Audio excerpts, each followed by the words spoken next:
அவ பெண்ணுன்னு முதல்ல சொல்றதை விட ஒரு வாலிப மகள் அல்லது ஒரு சிறுமி அப்படின்னு நான் சொல்லலாம். A woman of purpose, நோக்கம் நிறைந்த ஒரு மகள். அவளுக்கு தெரியும், இப்ப நம்ம ஒரு கிரியை இந்த காலத்துல நம்ம செய்யலைன்னா பெரிய அழிவு வந்துரும் அப்படின்னு. இந்த பெண் யாருன்னு சொல்ல முடியுமா? வாசிக்கலாம். யாத்திராகமத்தின் புத்தகம் 2ஆம் அதிகாரத்துக்கு வேதத்தை திருப்பிக் கொள்ளுங்க.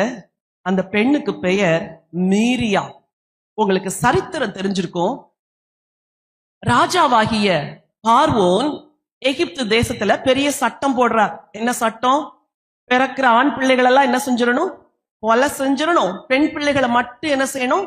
காப்பாற்றணும். ஏன் அப்படி சொன்னாருன்னா, ஆண் பிள்ளைகள் வளர்ந்துட்டாங்கன்னா யுத்த வீரர்களா மாறிடுவாங்க. அவங்க யுத்த வீரர்களா மாறிட்டாங்கன்னா நம்ம கூட சண்டை போட்டு நம்மளை ஜெயிச்சு எகிப்த அவங்களே ஆக்குப்பை பண்ணிடுவாங்க அப்படின்னு மேல் சைல்டு எல்லாம் அழிக்க சொன்னான். பிசாசு, அவனுக்கு பெயர் திருடன். சொல்லுங்க. திருடன் திருடவும் கொல்லவும் அழிக்கவும் வருகிறான் என்று வேறொன்றுக்கும் வாரான். நானும் அவைகளுக்கு ஜீவன் உண்டாயிருக்கவும் பரிபூரண படம் வந்தேன் என்று சொன்னார். அந்த காலத்துல, சொல்லுங்க, அந்த காலத்துல பிசாசு ஒரு திட்டம் போட்டான். யாரை அழிக்கும்படி? இஸ்ரவேலரை அழிக்கும்படி. முக்கியமா யாரை அழிக்கும்படி? ஆண் பிள்ளைகளை அழிக்கும்படி. அந்த ஆண் பிள்ளைகளை யாரை அழிக்கும்படி? மோசேயை அழிக்கும்படி. நல்லா கவனிச்சுக்கோங்க. யார ஆண்டவர் கையில எடுக்க போறாரோ அந்த பிள்ளைய அழிக்கும்படி பிசாசு கிரியை செய்வான்.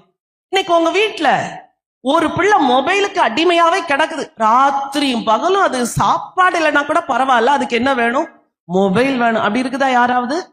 உங்க பிள்ளைங்கள ஒரு சிலர் ஏதோ சில காரியங்களுக்கு அடிமையா இருக்கிறாங்களா? நல்லா கவனம் வச்சுக்கோங்க. அந்த பிள்ளையதான் கர்த்தர் கையில் எடுக்க போகிறார். அந்த பிள்ளைதான் ஆண்டவருக்கு வேணும். அது தெரிஞ்சுதான் பிசாசு அந்த பிள்ளை மேல கண்ணை வச்சுட்டான். அதுக்கு நீங்க கூட இடம் கொடுத்துட்டீங்க. ஏன்? ஒண்ணு, அந்த பிள்ளைய மூடி மூடி ஜெபத்துல மூடி மூடி வளர்க்கல. 2, அந்த பிள்ளை கொஞ்சம் வழுவுதுன்னு தெரிஞ்ச உடனே போதிச்சு போதிச்சு அந்த பிள்ளைய திருப்பல. மதர்ஸ் சில வேளைகள்ல கேர்லெஸ்ஸா இருக்கிறதுனால யூ லூஸ் யுவர் சில்ட்ரன். உங்க பிள்ளைங்களை அந்த இள வயதுல விட்டுறீங்க. சரி, இப்ப நம்ம என்ன செய்யணும்? இந்த காலத்துல இந்த தாய், மோசையின் தாய், நாணற்பட்டியை செஞ்சு மோசை அதுல கிடத்தி நதி அருகிலே கொண்டு விட்டுட்டாங்க. கூடவே நிக்கிறதுக்கு யார அனுப்புனாங்க? மீரியா. அவளும் ஒரு சின்ன பொண்ணுதான். அவ போய் நிக்கிறா. யங்கள், சிறுமி. அந்த பிள்ளைக்கு என்ன பேசன்னு தெரியாது, டைம்லி விஸ்டம் கிடையாது, என்ன நடக்கும்னு தெரியாது. அவங்க அம்மா ஏதோ சொல்லி கொடுத்துருப்பாங்க. ஆனா அவங்க அம்மா சொல்லி கொடுத்த மாதிரி எங்க காரியம் நடக்கலன்னா என்ன பேசணும்னு கூட அவளுக்கு தெரியாது. ஆனால் பிள்ளைய அனுப்பிச்சிட்டு அம்மா வீட்டுல இருந்து என்ன பண்ணிருப்பாங்களா? சொல்லுங்க. பண்ணிருப்பாங்க. உங்க பிள்ளைங்களை பரீட்சைக்கு அனுப்பிச்சிட்டு உட்கார்ந்து வீட்டுல சீரியல் பார்க்க கூடாது. உட்கார்ந்து முழங்கால் போட்டு ஜெபம் பண்ணணும். ஆண்டவரே, பிள்ளை பரீட்சை எழுதுதப்பா, நான் முழங்கால் போட்டு ஜெபம் பண்றேன், பிள்ளைக்கு நீங்க நல்ல ஞானத்தை தாங்க. இன்னைக்கு ஆவிக்குரிய பெண்களே, உங்களுக்கு நான் சொல்றேன், எல்லாம் மீடியா உலகமா மாறிட்டதுனால உங்களுக்கு எதனாலும் திருப்பி நீங்க எதனாலும் பார்க்கறதுக்கு உரிமை இருக்குது. ஆனா ஒன்று, நீங்க உலக பெண்கள் மாதிரி கேளிக்கை, விளையாட்டு, தேவையற்ற காரியம், நாடகம், திரைப்படம், சீரியல், ஷார்ட் பிலிம்ஸ் இதெல்லாம் பார்த்துக்கிட்டே இருந்தீங்கன்னா you will lose your anointing, you will lose your children. நீங்க என்ன போக்கஸ்டா இருக்கிறீங்களோ உங்க பிள்ளை அது மாதிரி தான் மாறும். ஒரு நாள் புத்தி சொன்னா, நீங்களே பாக்குறீங்களே என்ன ஏன் கேட்கறீங்க அப்படின்னு கேட்கு. ஒரு நாள் ஒரு பிள்ளை, வாலிப பையன், மூவிக்கு ரொம்ப அடிமையாயிட்டான். அப்பா வந்து பெல்ட் எடுத்து அடி நொறுக்கிட்டாரு. அன்னைக்கு திருப்பி கேட்டான், நீங்க சினிமா பார்க்காம இருக்கிறீங்களா? நீங்க பாக்குறீங்கல்ல, நீங்க பாக்குறதுனால தான் நானும் பாக்குறேன், இனிமே என் மேல கை வச்சா உங்க மேல கை வைப்பேன் அப்படின்ட்டான்.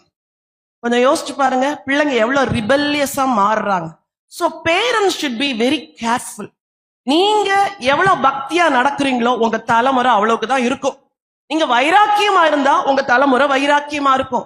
ஆண்டவர் மேல அன்போடு இருந்தா உங்க தலைமுறை அன்போடு இருக்கும்.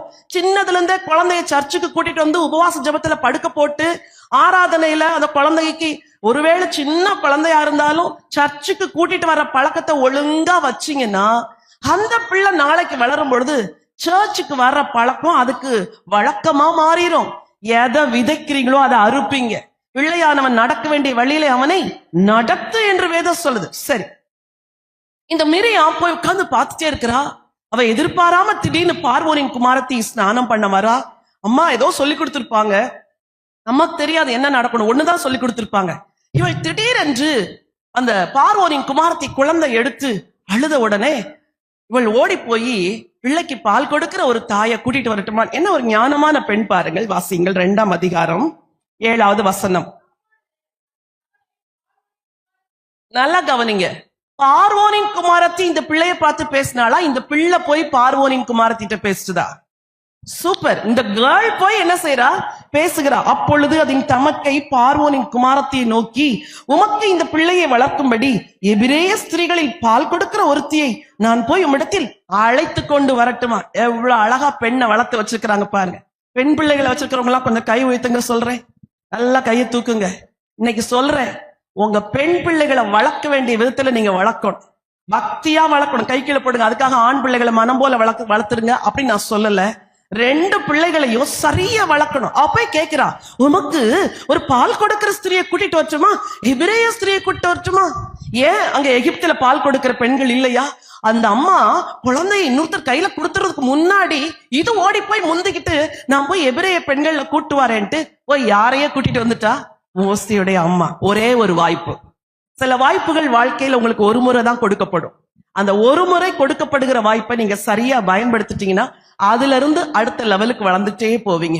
அந்த ஒரு ஆப்பர்ச்சுனிட்டியை மிஸ் பண்ணீங்க அப்படின்னா உங்களால என்ன செய்ய முடியாது, வளர முடியாது. நானும் அசம்பிளிஸ் ஆஃப் காட் சபையில் தான் நான் வளர்ந்தேன். அதை சொல்லிக் கொள்வதில் மகிழ்ச்சி அடைகிறேன். எனக்கு நான் ரட்சிக்கப்பட்டது, அபிஷேகம் பெற்றது, ஞானஸ்தானம் எடுத்தது எல்லாமே ஏஜி சர்ச்ல தான். அப்போ நான் வளர்ந்த சர்ச்ல ஒரு நாள் எனக்கு பாடுறதுக்கு வாய்ப்பு கொடுத்தாங்க.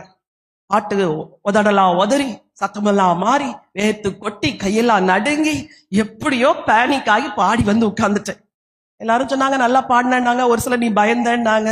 ஆனா அந்த முதல் நாள் இங்க பாஸ்டர் எனக்கு கொடுத்த வாய்ப்பு, நான் மேடை ஏறினால இன்னைக்கு வரைக்கும் மேடை ஏறிக்கிட்டு இருக்கேன். அல்லேலூயா. நான் ஒருவேளை அன்னைக்கு எனக்கெல்லாம் பாட வராதுன்னு நான் சொல்லியிருந்தேன்னா நான் இன்னைக்கு ஒரு சுவிசேஷகையா மாறி இருக்கவே முடியாது. ஆண்டவர் உங்களுக்கு வாய்ப்பை கொடுக்கிறார். அந்த காலத்துக்கு, அந்த டைமுக்கு சொல்றேன். இந்த வருகிற நாட்கள்ல ஒவ்வொருத்தருக்கும் ஆண்டவர் வாய்ப்பு கொடுப்பார். இந்த பெண் அழகா பயன்படுத்தினா போய் அம்மாவையே கூட்டிட்டு வந்துட்டா. இந்த மோசே காப்பாற்றப்பட்டதுனால முழு இஸ்ரவேல் கோத்திரமும் காப்பாற்றப்பட்டது. ஹல்லேலூயா. ஒருவேளை மிரியாம் பெரிய மினிஸ்ட்ரி பண்ணல, ஆனா மோசே ஒரு பெரிய தலைவனாய் மாறினார். ஒரு பெரிய தேசத்தை உருவாக்குவதற்கு ஆண்டவர் அவரை ஆசீர்வாதத்தை நடத்தினார். உங்க பிள்ளைங்கள்லாம் இப்படி மாறணும்னு நீங்க ஜெபம் பண்ணணும். உங்க பெண் பிள்ளைகள் இதே போல ஞானமா அதுகள் வளர்ந்து குடும்ப வாழ்க்கைக்குள் போகும் பொழுது கணவனுக்கு ஆதரவாய், கணவனுக்கு சப்போர்ட்டிவா, கணவனுக்கு என்ன தரிசனம் இருக்குதோ அந்த தரிசனத்தை அந்த பிள்ளைங்க கேரி பண்ணிட்டு போற மாதிரி சொல்லி கொடுக்கணும். இந்நாட்களில் பெண் பிள்ளைகளுக்கு சப்மிசிவ்னஸ்னா என்ன அப்படின்னு தெரியல. கீழ்ப்படுதல்னா என்ன? நீயும் சம்பாதிக்கிற, நானும் சம்பாதிக்கிறேன். நீயும் ஐடில ஒர்க் பண்ற, நானும் ஐடில ஒர்க் பண்றேன். நீயும் நைட் டியூட்டி போற, நானும் நைட் டியூட்டி போறேன். வந்தா நீ சமைச்சு நீ சாப்பிட்டுக்கோ, எனக்கு பசி எடுத்தா நான் சமைச்சு நான் சாப்பிட்டுக்கிறேன். இதுவல்ல வாழ்க்கை. குழந்தையில இருந்தே ஒண்ணு நீங்க வாழ்ந்து காட்டணும். நீங்க உங்க கணவருக்கு எப்படி சப்மிசிவா இருக்கிறீங்கிறத பெண் பிள்ளை பார்க்கணும். அதே நேரத்துல அப்பா திட்டுனாரு, நான் எப்படி அமைதியா இருந்த பாத்தியாப்பா?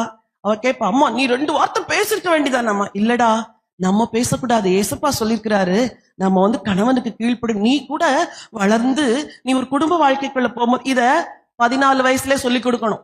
நீ ஒரு குடும்ப வாழ்க்கைக்குள்ள போகும்போது உனக்கு ஆண்டவர் கணவரை தருவார்ல, எதுத்தெல்லாம் பேசக்கூடாதுடா.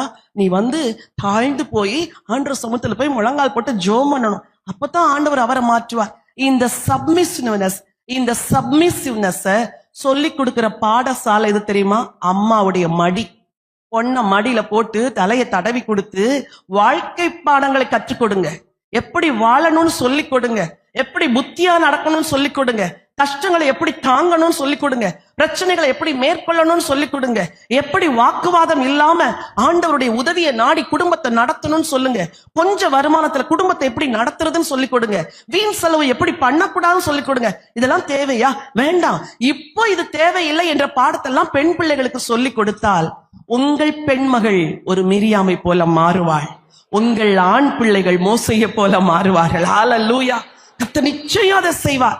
தாய்மாரே, இந்த காலம் பொல்லாத காலத்துல உங்க பிள்ளைகளை கோழி தன் குஞ்சுகளை செட்டைகளின் கீழ் கூட்டி சேர்ப்பது போல சேர்த்து சேர்த்து சேர்த்து சேர்த்து பத்திரமா அவங்கள இந்த உலகத்துக்கு அனுப்புங்க. ஆண்டவர் உங்களையும் ஆசீர்வதிப்பார், உங்கள் குடும்பத்தையும் ஆசீர்வதிப்பார். ஹalleluya. எஸ்தரை அந்த காலத்துக்கு தகுந்தபடி ஆண்டவர் பயன்படுத்தினார். மீரியாமை அந்த காலத்துக்கு ஏற்றபடி ஒன்னே ஒண்ணுதான் அவளுடைய ஞானம், அவளுடைய நோக்கம். அவளுடைய நோக்கம்லாம் என்ன? தம்பியை காப்பாத்தணும், தம்பியை காப்பாத்திரணும், தம்பியை காப்பாத்தணும். உங்க பெண் பிள்ளைகளுக்கு சொல்லிக் கொடுக்கணும், குடும்ப ரட்சிப்புக்காக ஜோமனுப்பா, அப்பாவுக்காக ஜோமன், அண்ணனுக்காக ஜோமன், தம்பிக்காக ஜோமன். குடும்பத்தின் பிள்ளைகளுக்கு ஜெபத்தை கற்றுக் கொடுத்து, வேத தியானத்தை கற்றுக் கொடுத்து இந்த காலத்துக்கு உதவியா இருக்கும்படி வளர்த்துருங்கம்மா. உலகம் உங்க பிள்ளைகளை கவர்ந்துகிட்டு போறதுக்கு ரெடியா இருக்குது. வாலிப பெண் பிள்ளைகளை சிறைப்படுத்துவதற்கு பிசாசு தீவிரமா வேலை செஞ்சுட்டு கொண்டிருக்கிறான். இந்த காலத்துல let us protect our children. ஒன்னே ஒண்ணு, she was a woman of purpose. நோக்கம் நிறைந்த மகள். ஒன்னே ஒண்ணுதான், மோசையை தப்பு வைக்கணும். அதான் அவ பிறந்ததுக்கே நோக்கம். செஞ்சா மோசை தலைவன் ஆயிட்டான். ஹalleluya.